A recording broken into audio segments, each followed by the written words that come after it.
Ya,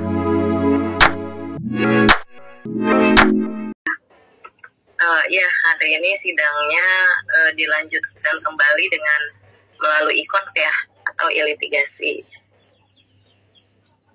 Untuk agendanya hari ini apa, Bu? Agendanya hari ini kesimpulan. Jadi kesimpulan itu adalah rangkaian ya persidangan yang dituangkan secara tertulis oleh masing-masing pihak, baik penggugat maupun tergugat, seperti itu. Dari pihak Kamara sendiri udah ada saksi belum sih, Bu? Katanya mau menghadirkan saksi ya, Bu ya? Oh, itu nggak ada ya. Jadi pihak tergugat tidak menghadirkan saksi dan sudah dikasih kesempatan 2 kali.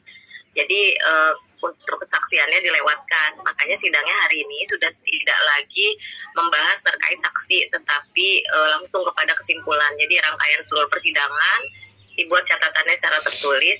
Jadi itu namanya kesimpulan gitu. Tapi Iqbal sendiri yakin nggak sih, Bu, gugatannya akan dikabulkan? Bismillah, insya Allah ya. Kalau kami sudah berusaha ya, effortnya juga udah luar biasa ya untuk membuktikan dalil per dalil dan ada bukti-buktinya ya. Jadi kami pikir sih seharusnya memang sepatutnya ya berdasarkan peraturan perundang-undangan yang mengatur terkait perceraian harusnya sudah masuk ya unsur-unsur untuk dikabulkannya gugatan perceraian dari penggugat, seperti itu. Ibu, untuk Kak Ibela sendiri untuk putusan nanti tanggal 1 udah siap atau belum dengan apapun keputusan dari pengadilan? Ya siap-siap aja ya, karena memang ini sudah menjadi rangkaian dari persidangan ya, memang dari awal sampai nanti tanggal 1 adalah bagian dari hukum acara ya. Jadi memang ada putusan dan itu tentu saja sudah harus kita siapkan ya untuk tahu apa putusannya gitu. Bu, dan dalam misalkan dia nggak sesuai keputusannya nanti juga akan mengajukan banding. Untuk Mbak Ibel sendiri udah tahu belum sih, Bu? Kalau untuk banding kami belum tahu ya, karena memang kan belum ada ya, jadi putusannya aja belum. Tapi kalau misalnya rencana ya itu kan dikembalikan lagi ke para pihak ya. Jadi setiap orang memang punya hak ya. Apabila keberatan terhadap suatu keputusan itu ada upaya hukumnya ya, termasuk banding gitu, seperti itu. Nah itu bisa saja ditempuh, tetapi kalau bagi kami sih memang sesungguhnya ini kan putusan kan memang sudah bagian dari sudah bagian dari hal yang sudah kami ajukan ya, gugatannya dan lain-lain, pembuktian dan bagi kami tentu saja kami menanti putusan ini ya, dan berharap putusannya adalah mengabulkan ya gugatan sehingga terjadinya perceraian, seperti itu. Perihal anak-anaknya, bukan perihal anak-anak, Bang Amar sendiri kangen anak-anaknya, itu gimana, Bu? Apakah memang sudah dibuka aja atau memang dibatasi atau bagaimana?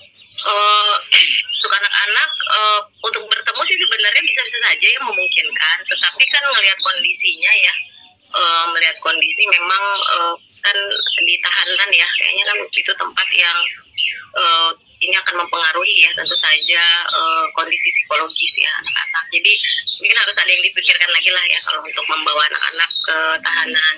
Tapi kalau untuk pertemuan misalnya di luar itu mungkin ya itu sih nggak apa-apa ya, itu oke aja gitu. Tapi sejauh ini untuk anaknya Kak Ibel sendiri udah tahu belum sih, Bu? Dari Bang Amal atau Kak Ibel sendiri gitu. Nah kalau video call dan lain-lain itu kan tergantung prosedur dan kebijakan ya dari pihak rutannya. Tapi kalau sampai hari ini sih kayaknya belum ada ya. Apakah itu diperbolehkan atau tidak dari pihak rutan ya, kalau misalnya memang itu terjadi ya saya juga belum tahu ya apakah juga Mbak Iris akan menerima atau bagaimana gitu ya, seperti itu. Bu, kalau anak-anak berarti tidak mengetahui ya, Bu, kalau ayahnya lagi di penjara lagi.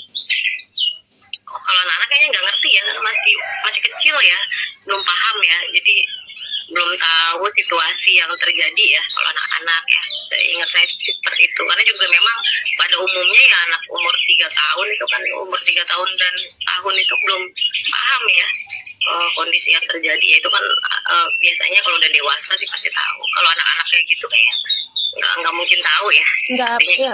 Anak-anak nggak pernah nanya keberadaan papahnya mungkin, Bu, karena kan belakangan ini juga nggak pernah ketemu ya.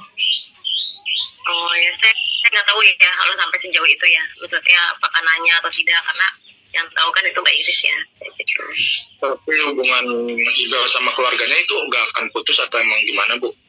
Ya enggak lah, kalau untuk ini ya hubungan silaturahim ya kekeluargaan dengan keluarganya pihak suaminya itu ya tentu saja enggak lah, karena memang sampai kemarin pun Mbak Iris kan masih ada takziah ya, seperti itu. Jadi memang nggak mungkin sih kalau putus ya dari keluarga gitu.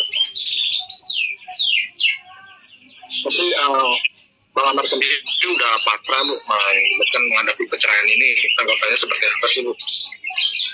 Udah pasrah saya nggak tahu ya.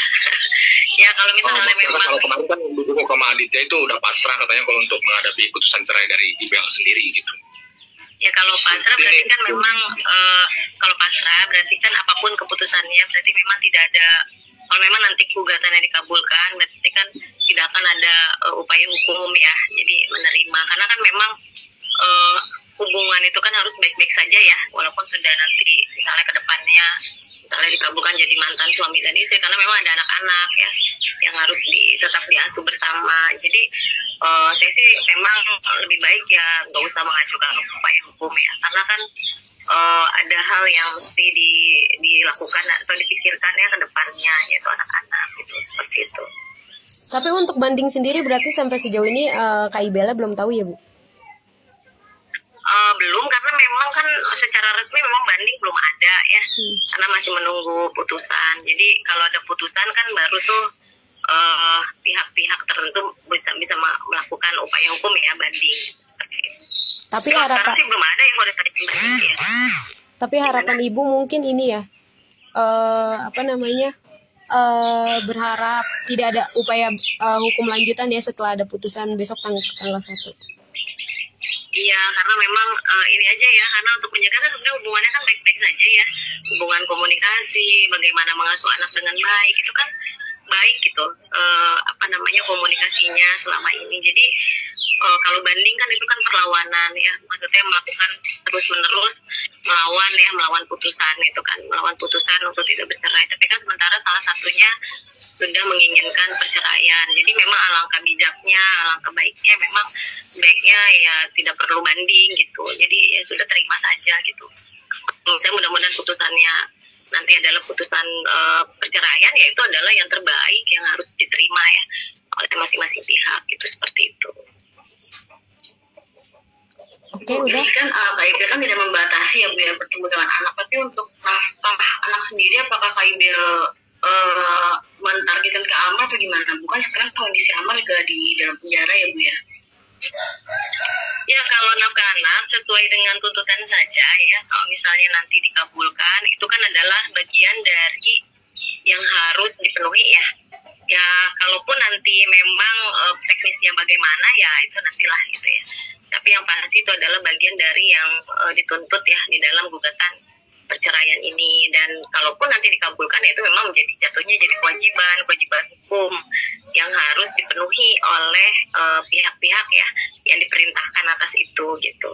Ya adapun kalau kebijakan lain ya nanti ya menunggu ini aja ya, maksudnya menunggu bagaimana selanjutnya ya, seperti itu.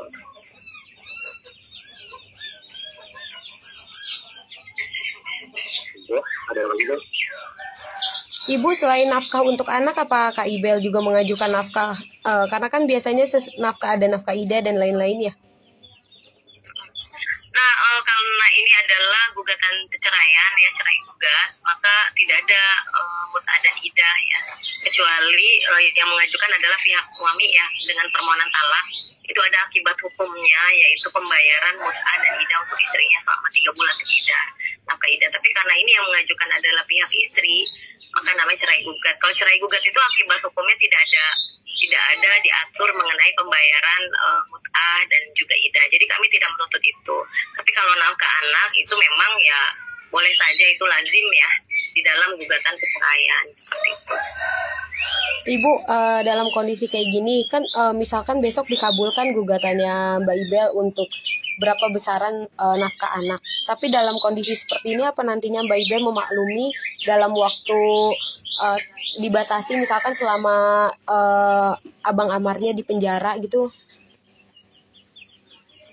Terkait itu kan ini belum terjadi ya, jadi memang belum tahu ya, karena memang ini rencana-rencana ke depan ya, kalau itu misalnya dikabulkan atau untuk nafkah ya, terus bagaimana ke depannya itu, apakah ada penerimaan dan lain-lain ya, maksudnya menerima hasil gitu atau menerima tidak diberikan atau lain-lain, itu kan memang belum ada ya. Jadi ini kan termasuk dengan rencana ya, jadi dari Mbak Iris ya belum ada menyampaikan terkait itu. Tapi yang pasti sih kami tetap menginginkan ada diberikannya nafkah ya untuk anak, seperti itu.